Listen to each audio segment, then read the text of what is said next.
Al lado de San Joaquín y al lado de Santa Ana van a estar permanentemente las cámaras de Navarra Televisión con compañeros que ya están trabajando para acercarnos imágenes como esta que están viendo.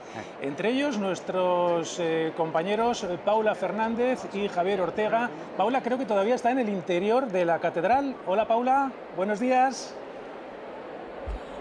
Hola, muy buenos días Rafa, buenos días Ignacio. Son las 12 del mediodía pasadas y Santa Ana y San Joaquín ya han salido por las calles de Tudela. Se ha oficiado esa misa por el arzobispo de Pamplona y obispo de Tudela. Después se ha colocado a Santa Ana en la peana y me acompaña Álvaro Furcade, que es de la congregación de Santa Ana y que ha tenido ese privilegio, ¿no? Porque tiene que ser un privilegio.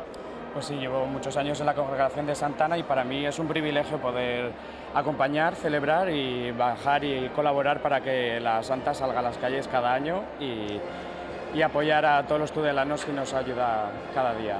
Hoy es un día muy importante para todos los tudelanos, para todas las tudelanas y me imagino que para ti también, ¿no, Álvaro? Porque todo el año preparando este momentico.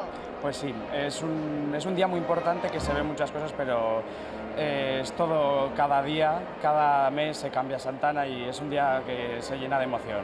Pues muchas gracias Álvaro por atender a las cámaras de Navarra Televisión. Le vamos a dejar porque tiene también que acompañar a la comitiva, a la procesión, porque también eres danchari. Sí. Así que a disfrutar de la procesión y de todos los momenticos. Gracias. Muchas gracias.